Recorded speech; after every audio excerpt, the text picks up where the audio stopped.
All attendees are in listen-only mode. Good afternoon, everyone. This is Jennifer Schaus coming to you live Friday, June 17th, and we are wrapping up our final webinar in our series of topics on U.S. federal government contracting. Thanks for joining us today. We are lucky enough to have Mark Amadeo join us for a second time, and his topic today is going to be SBIRs, Small Business Innovative Research Grants, the good, the bad, and the how. The next slide that we're looking at is just a list of all of the webinars that we've conducted over the last 2.5 weeks. We will be sending out the recording probably the first part of next week, so in the event that you missed any of the webinars or if you can't stay on for the full time today, you can certainly download and listen to those at any time, and they are all complimentary. Our agenda today will be, as it has been in the past, I'll tell you a short blurb about myself and my firm. Mark will do the same about himself. We'll jump into his presentation. He will then make concluding remarks, and then we'll take your questions in the order that they are received. We do have a full hour today, so should you have questions, you can type them in on the right-hand side of your control panel, and again, we will answer those in the order that they are received. Should we run out of time for any reason, we will have Mark's contact information available on the last slide, so you can certainly contact him directly for any additional questions that we weren't able to get to today. So a quick note about myself. I've been in government contracting almost 20 years. Started my career with Dun & Bradstreet writing credit reports on companies, and then moved into their government division where we were selling that data and information to contracting officers. Whether it was at GSA or some of the intel agencies, and they used this Dun & Bradstreet data to investigate money laundering and white-collar criminals, and also make evaluations on companies that they were potentially going to award contracts to. Frequent speaker at some of the various government contracting associations nationally and both locally here in Washington, D.C., and I started my business about 10 years ago based in downtown D.C., and we help government contractors with anything from proposal writing to some of the certifications and contract vehicles. And last but not least, we do host events for government contractors at the Kennedy Center, again in downtown D.C., and we bring in anywhere from 200 to 250 government contractors as well as federal government agencies. So stay tuned for some notices on our next event. As I mentioned, we're lucky enough to have Mark Amadeo join us today, and I will hand the controls over to him, and he'll tell you a little bit about himself and his firm, and then we'll get into his presentation. Thanks again, Mark, for joining us today. Thank you, Jennifer. Hi, everybody. My name, again, is Mark Amadeo, and I am the founding principal of the Amadeo Law Firm, which is a legal boutique with offices in D.C. and in Maryland. I have over 20 years of experience both as a government attorney and also serving in private practice, where I was a partner at a DC firm before starting my law firm. A little bit about the firm. The firm has offices at 3 locations in the DC area, but the firm's focus on federal government contracting reflects a national practice. So our clients have come from all over the country and have been of all sizes, from startups and entrepreneurs to mid-size and large Fortune 200 companies. And we help clients with all of their legal needs throughout the government contracting cycle, from cementing relationships through teaming agreements and subcontracting agreements and joint ventures, to negotiating with contracting officers, assisting with modifications, and then maintaining compliance with FARS, DFARS, and other regulations. So in today's presentation, we're going to be talking briefly about the Small Business Innovation Research, or SBIR program, and its nearly identical twin, the Small Technology Transfer Research Program. Now, as with most federal government contracting subjects, there are plenty of rules on SBIRs, and we're not going to go over all of them here. And this is really intended to familiarize companies that have never done business under the SBIR or STTR programs, to give them an idea of what the programs are about. So to start off, I want to give you an idea of what the federal spending dollars are under the 2 programs.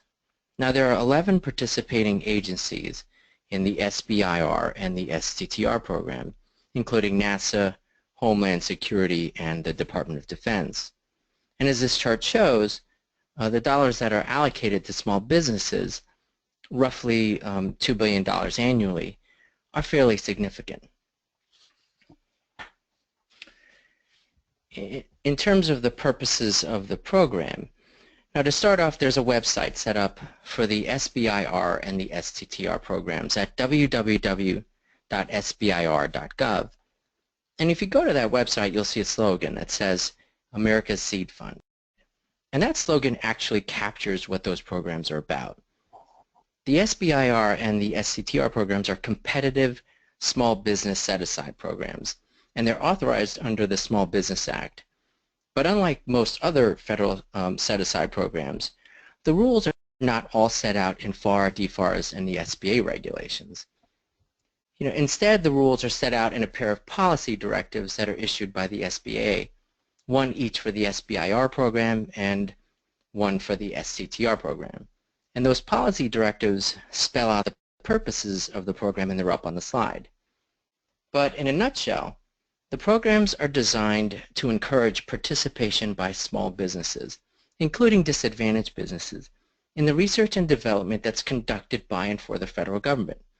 The goals of the program are to offer contracts to small businesses to develop technology that's not just useful to the government, but also that can be commercialized. Now, the distinguishing characteristic of the STTR program is that while under the SBIR program, it's presumed that the tech development will be performed by the small business. Under the STTR program, the anticipation is that the small business will pair with research institutions, often a research university, to perform the R&D. So what is the process? Now typically, agencies will issue lengthy solicitations, and the solicitations often first describe a broad area of research, and these are called topics that the agency wants performed. For example, one topic might be information technology, and then the solicitation will often break down the topic into a subtopic that sets out a particular area of innovation that the agency is looking for. For example, a subtopic might be artificial intelligence with a focus on robotics, or with a focus on machine language learning. So sometimes the subtopics are even more pointed in terms of the particular problem or need that the agency is looking for companies to develop solutions for. Now, the research and development is performed and awards are made under a three-phase process. In phase one, the focus of the proposals and the work done is on determining the scientific and technical merit and feasibility of the proposed solution. So the deliverable is like a feasibility study. And phase one awards normally don't exceed $150,000 and typically don't go beyond 6 months. In phase two, this is where most of the development work occurs, and sometimes the expected outcomes are prototypes or demos or verified field tests or system tests. And under phase two, the awards normally don't exceed $1 million or last more than 2 years. And usually only phase one awardees are eligible to receive follow-up phase two awards. In phase three, the purpose is to enable the small business to pursue commercial applications of the technology that's developed in phase two. And this may be funded by non-federal sources, but often phase three awards are from non-SBIR and non-STTR federal funds in the form of actual government contracts for products and services. So, who can participate in phase one and phase two? To participate in phase one and phase two, businesses have to meet ownership and control requirements and size requirements. Now, in terms of the ownership and control requirements, an awardee must be more than 50% directly owned and controlled by individuals who are U.S. citizens or permanent residents, and or by small businesses that are more than 50% directly owned and controlled by U.S. citizens or permanent residents. An awardee can also be a business which is more than 50% owned by a multi-venture capital operating company or by hedge funds or private equity funds. An awardee can also be a joint venture in which each joint venture partner meets one of these other ownership and control requirements. As for the size requirements, the company together with its affiliates may not have more than 500 employees. So what companies are affiliates for purposes of this 500 employee limit? Well, under the SBIR rules, companies are affiliates of each other when one company has the power to control the other company, or when a third party has the power to control multiple companies. So under the SBA's policy directives, control for purposes of affiliation can be based on ownership. For example, if a company is an affiliate of another company, if it owns or controls more than 50% of the voting stock of the other company. A company is also considered an affiliate of any individual who owns more than 50% of its common stock. Now, the policy directives set out other grounds on which the SBA may find companies to be affiliated. And some of those grounds are listed on the slide there. So what are the benefits of the programs? Well, if you're a small company and you're trying to develop a particular kind of hardware or processor or software, a phase 1 or phase 2 may provide that seeded money to fund part or all of the costs of doing that. Also, technology development is risky. Sometimes the tech pans out, sometimes it doesn't, and for some companies and certain technologies, there may not be very many funding alternatives.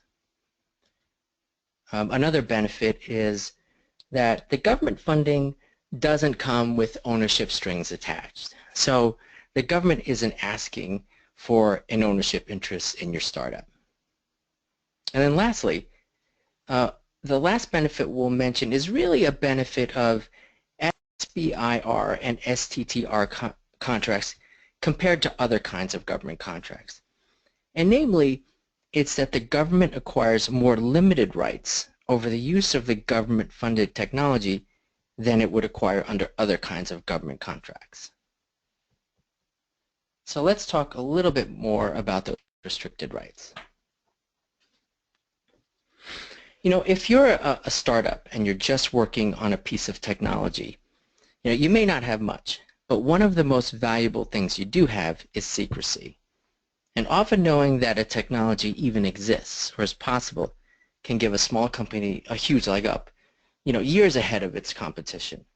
So there's a recognition of this in the SBIR and the STTR rules that restrict the government's rights in newly created technology. So how are those rights restricted?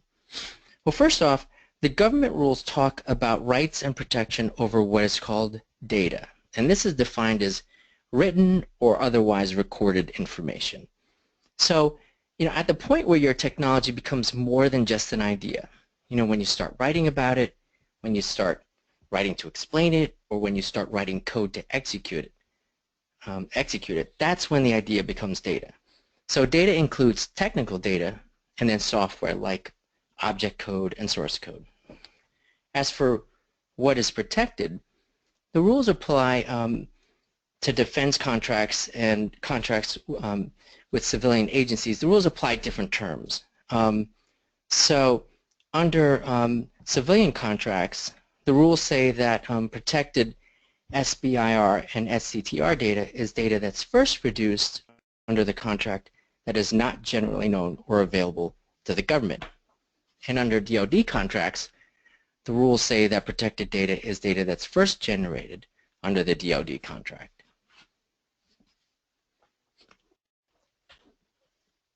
So how long is the data protected? Under contracts with civilian agencies, the data is protected up to 4 years after it's delivered to the government. And under DoD contracts, the data is protected up to 5 years after contract completion. Now these protection periods can be extended each time the company enters a new SBIR or STTR phase, or if the phase itself is extended.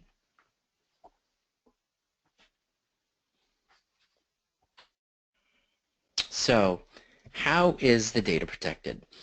Now generally under DoD and civilian contracts, data that's first created or produced to the government during a government contract is subject to the government's unlimited rights.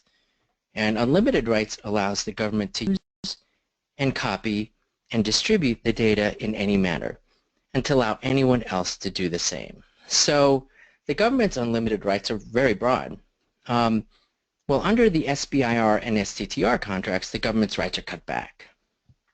For our civilian contracts, the rules say that the data can only be used for government purposes, and there can be no disclosures to third parties other than the government's support contractors without permission.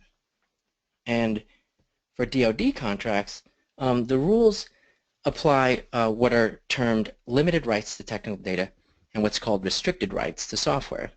Now, limited rights means the government can use or modify or release technical data within the government only. And restricted rights means the government can generally only use the software on one computer within the government, and there are specific restrictions on how many times that software can be copied. So what happens after the protection period? Well, generally the government's rights revert back to the rights that normally apply to technology that's created or produced under a government contract. So under a civilian contract, after the protection period, the government has a paid-up license to use the technology and to authorize others to use the technology on its behalf, and the government is relieved of all disclosure prohibitions. And similarly under the DoD contracts, after the protection period, the government acquires unlimited rights that we talked about earlier. So what are the additional benefits?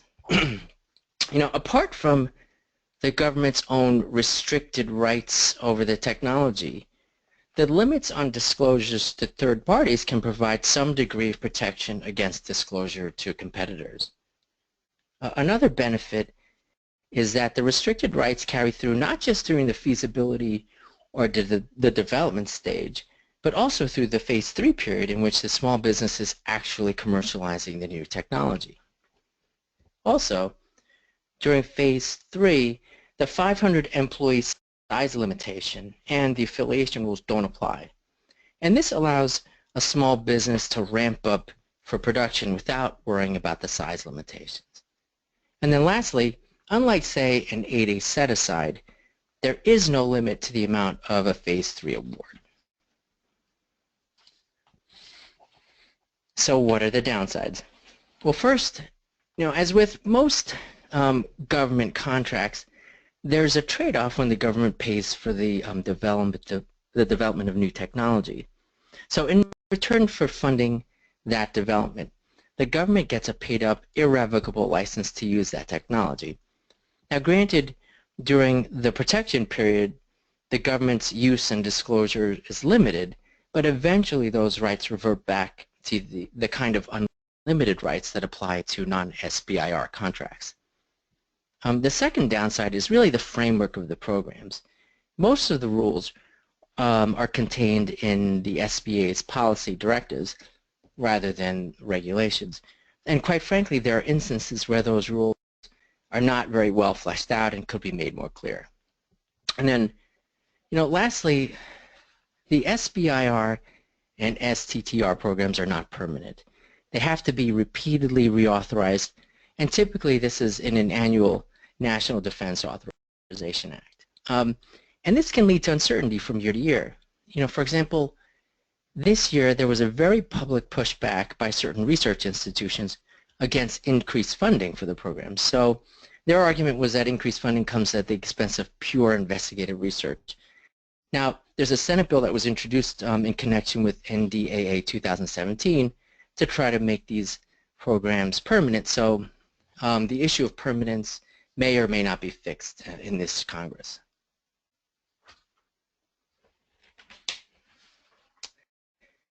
So in terms of how, so if your company is interested in pursuing an SBIR or STTR contract, there are some things you can do. First, you should have Loctite agreements and subcontracting agreements.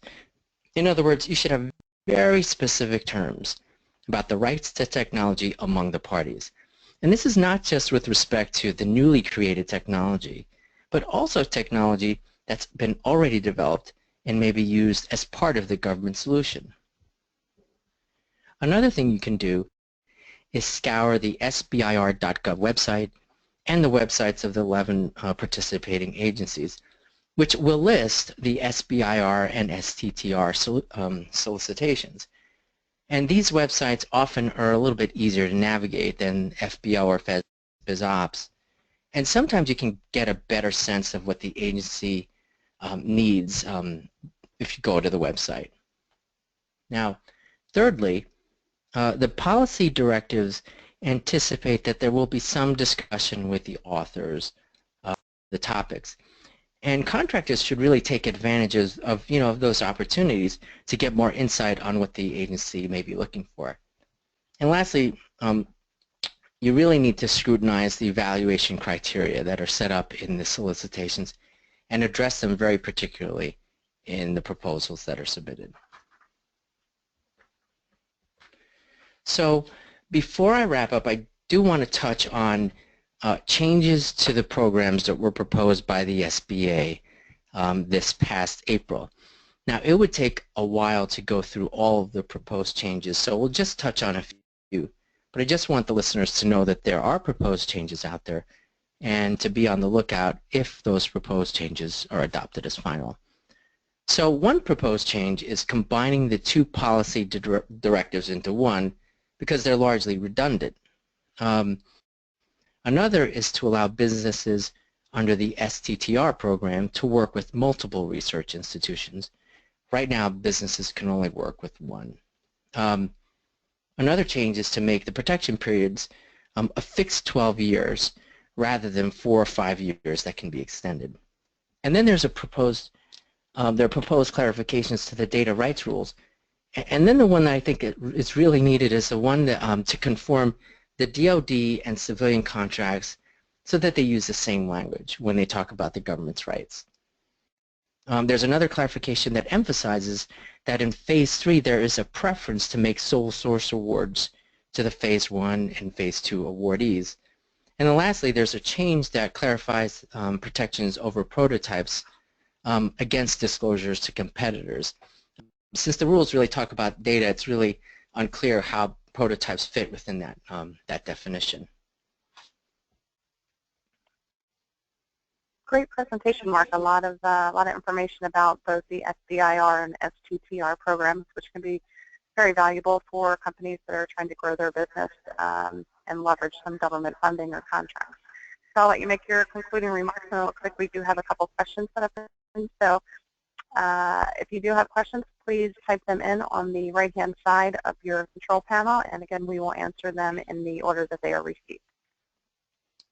Thanks, Jennifer. Yeah, I mean, I think the SBIR and STTR programs are really amazing opportunities, particularly for a company, a young company, doesn't have a lot of past performance experience to get their foot in the door. But they also offer just generally very unique opportunities to fund technology development efforts. And the three key highlights, I think, of the program are, number one, the programs provide for public funding of technology, so there's no equity dilution from investors. Number two, the programs offer enhanced protection against disclosures, which works to safeguard emerging technology from competitors during very crucial planning and development stages. And number three, the program's emphasis on creating commercially viable solutions and their culmination in Phase 3 means that there's a good chance that there will actually be a paying customer for the technology that's developed. Well, that's it. That's all I have for my presentation. I just want to thank everybody for listening. And, yep, I'm happy to take any questions if they come along. Great. Thanks, Mark, and thanks again, everybody. I'm going to move to the slide that has Mark's contact information, which is listed at the bottom portion of the slide. So again, should we run out of time today, you can certainly reach out to Mark directly, and we'll be happy to answer your questions. The first question comes in. You mentioned size requirements regarding 500 employees.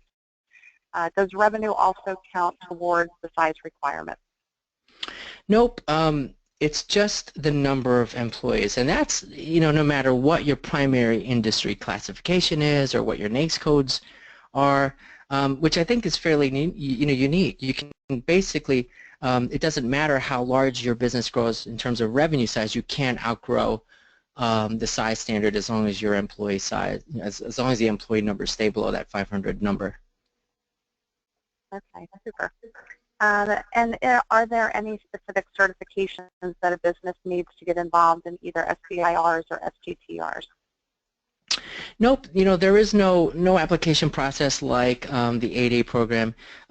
Businesses just have to submit a certification when they're awarded their Phase 1 and Phase 2 contracts, basically self-certifying that they meet the size requirements. Great. And what is the, I guess, the teaming relationship between the research entities and the small business under the STTR program? Yeah, I said that the STTR program kind of anticipates a partnership. And typically in my experience, the research institution really acts as a subcontractor. So it supplies expertise and software and technology rights to the prime contractor, which is the small business contractor. And will the government award more than one Phase 1 contract or funding? Yeah, that's a good question, because on both under the SBIR and the STTR contracts, the government may decide to fund more than one solution, or more than one technical solution for a given problem. And then it's later in awarding Phase 2 and Phase 3 that the government may then kind of select the best option for continuing the development of that technology. Okay. About time frames, does the government have a certain time frame that they need to respond to the SBIRs for?